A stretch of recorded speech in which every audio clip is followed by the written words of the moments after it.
नमस्कार दोस्तों, श्री स्वामी समर्थ यंत्र मंत्र तोड़के चैनल में आपका बहुत बहुत स्वागत है। आशा करती हूँ आप सब लोग ठीक होंगे। आज का हमारा विषय है कि झाड़ू का उपयोग करते समय किन नियमों का पालन करना चाहिए।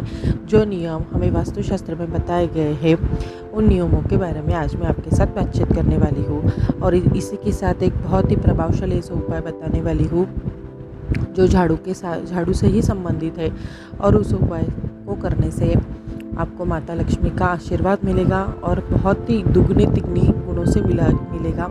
और वह प्रभावशाली ऐसा उपाय सुनने के लिए मेरा वीडियो आप पूरा देखें।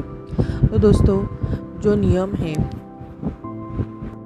शास्त्र में बताए गए हैं दोस्तों, यह नियमों का पालन हमें करना बहुत ही ज़रूरी है। अगर हम इन नियमों का पालन नहीं करते हैं तो हमारे घर में दरिद्रता आ सकती है, गरीबी आ सकती है।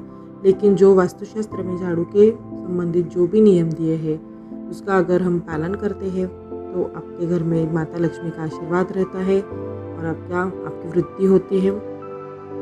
इसीलिए नियमों का पालन करना बहुत ही ज़रूरी है। तो चलो फिर देखते हैं वो कौन से नियम हैं। सबसे पहला और महत्वपूर्ण नियम है कि झाड़ू का हमेशा सम्मान करना चाहिए। दोस्तों, हमारे हिंदू धर्म में हमने झाड़ू को माता लक्ष्मी का रूप दिया है और इसीलिए हमें झाड़ू का हमेशा सम्मान करना चाहिए। उसी रूप माता लक्ष्मी के रूप में ही हमें झाड़ू को देखना चाहिए और उसी तरह हमें झाड़ू का सम्मान करना है। पूजा करने के बाद कभी भी झाड़ू पोछा ना करें। जब भी हमें झाड़ू पोछा करना है तो पूजा करने से पहले ही कर ले, पूजा करने के बाद ना करें, क्योंकि वह पूजा पाठ करने का कुछ भी उपयोग नहीं होता है फिर दोस्तों। इसीलिए पूजा करने के बाद झाड़ू पोछा बिल्कुल भी ना करें। और जब भी घर से बाहर अगर कोई व्यक्ति बाहर जा रहा है तो उनके जाने के बाद तुरंत झाड़ू ना लगाए। ऐसा करने से क्या होता है दोस्तों, अगर कोई व्यक्ति आपके घर से बाहर जा रहा है और आपने तुरंत झाड़ू लगाया तो वो व्यक्ति जिस काम के लिए भी जा रहा है वो काम उसका पूरा नहीं हो पाता। इसलिए उसके जाने के बाद तुरंत झाड़ू ना लगाए। झाड़ू को कचरे के डिब्बे के बाजू में बिल्कुल भी ना रखें। जो भी हमारे घर में डस्टबिन है, कचरे का डब्बा है, उसके बाजू में झाड़ू को बिल्कुल भी ना रखें। हमने माता लक्ष्मी का रूप झाड़ू को माना है।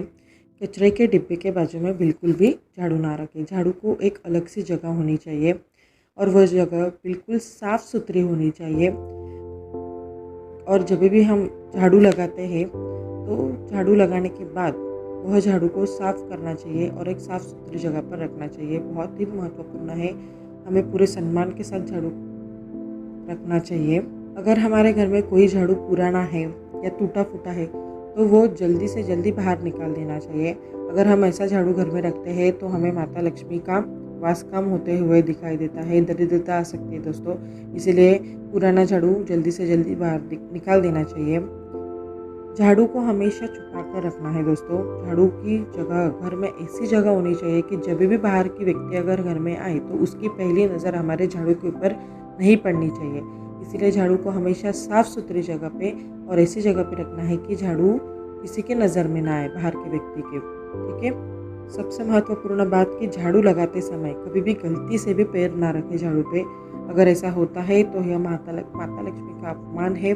परिणाम स्वरूप आपके घर में दरिद्रता आ सकती है। झाड़ू को किसी को भी मारना नहीं चाहिए दोस्तों। बहुत जगह पर ऐसा दिखाई देता है कि बच्चों को मारने के लिए झाड़ू उठाया जाता है, लेकिन ये बहुत ही गलत है दोस्तों। ऐसा बिल्कुल भी नहीं करना चाहिए और यह बहुत ही अपशगुन माना जाता है। आपको एक उदाहरण के माध्यम से बताती हूँ। शीतल माता है जो रोग दूर करती है, वह माता, उनके हाथों में झाड़ू हमें दिखाई देता है। इससे यह पता चलता है कि झाड़ू का महत्व कितना महत्वपूर्ण है। इसीलिए वास्तुशास्त्र में झाड़ू के बहुत सारे नियम हैं और नियमों का पालन करना हमें बहुत बहुत ज़रूरी है। उससे माता लक्ष्मी का आशीर्वाद हमें हमेशा के लिए हमारे ऊपर बना रहता है। और एक नियम दोस्तों कि झाड़ू को कभी भी दीवार के कोने में खड़ा करके ना रखें। बहुत ही गलत है दोस्तों। झाड़ू को हमेशा लेटा हुआ रखना चाहिए। और सबसे महत्वपूर्ण नियम मतलब पुराने झाड़ू को हमें कब बाहर निकालना है। ठीक है। तो अमावस्या के दिन हमें पुराने झाड़ू को बाहर निकालना है, या फिर शनिवार के दिन भी आप निकाल सकते हैं। लेकिन मंगलवार और शुक्रवार के दिन आपको झाड़ू बाहर नहीं निकालना है। ठीक है। तो नया झाड़ू हमें कब लाना है, कृष्ण पक्ष में नया झाड़ू ला सकते हैं। आप कैलेंडर में देख सकते हैं एक शुभ दिन और कृष्ण पक्ष अगर है तो आप नया झाड़ू लेके आए। और शनिवार और अमावस्या के दिन भी आप नया झाड़ू घर पे ला सकते हैं, लेकिन शुक्ल पक्ष में ना लाए, ये बहुत ही अपशगुन है।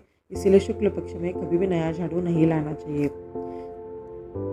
घर के स्त्रियों को कभी भी हमेशा हंसते हुए झाड़ू लगाना चाहिए। अगर ऐसा होता है तो माता लक्ष्मी हमेशा प्रसन्न रहती है। झाड़ू का उपयोग हमेशा कचरा और जाले निकालने के लिए करना चाहिए।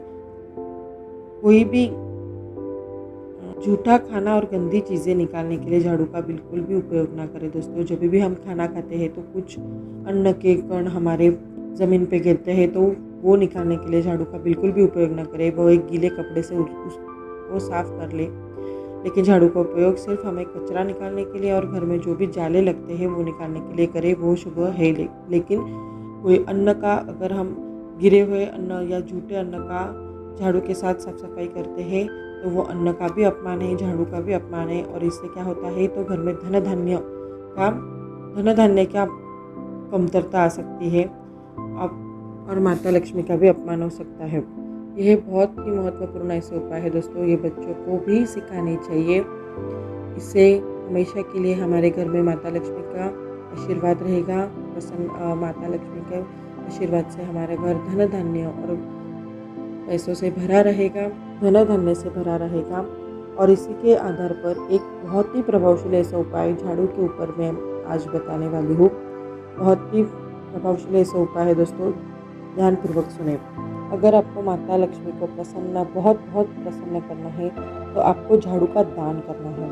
ठीक है, वो झाड़ू का दान कहाँ करना है, तो मंदिर में। अब ये दान कब करना है, कितने झाड़ू का दान करना है, तो सुनो दोस्तों, यह दान आपको शुभ मुहूर्त देखना है, एक शुभ दिन देखना है। और उस दिन कोई त्यौहार है तो माता लक्ष्मी का आशीर्वाद आपको दुगने तिगने गुणों से मिलेंगे दोस्तों। सबसे महत्वपूर्ण बात यह है कि दान सुबह के ब्रह्म मुहूर्त पे करना है। ब्रह्म मुहूर्त बहुत ही महत्वपूर्ण मुहूर्त है दोस्तों। यह ब्रह्म मुहूर्त में आपको झाड़ू का दान कहाँ पे, तो मंदिर में करना है। तो कितने झाड़ू का दान करना है, तो आपको 3 झाड़ू का दान करना है मंदिर में। शुभ मुहूर्त, शुभ दिन देखो, ब्रह्म मुहूर्त पे। अगर उस दिन त्यौहार है तो करते हैं तो बहुत ही आपको फ़ायदा होगा और माता लक्ष्मी का आशीर्वाद आपके ऊपर बना रहेगा। बहुत ही असरदार ऐसा उपाय है, ज़रूर करके देखें दोस्तों। इस प्रकार हम यह नियमों का पालन हमेशा के लिए करते रहे, बच्चों को भी सिखाएं और इससे माता लक्ष्मी का आशीर्वाद हमेशा के लिए आपके घर पे बना रहेगा। झाड़ू के संबंधित और भी कुछ आपके पास प्रश्न है तो कमेंट बॉक्स में मुझे ज़रूर बताएं, फिर कमेंट बॉक्स में आपको रिप्लाई ज़रूर दूंगी। अगर आपको मेरा वीडियो पसंद आता है तो ज़रूर लाइक करें, शेयर करें, सब्सक्राइब करें और मेरे चैनल को सपोर्ट करें दोस्तों। धन्यवाद।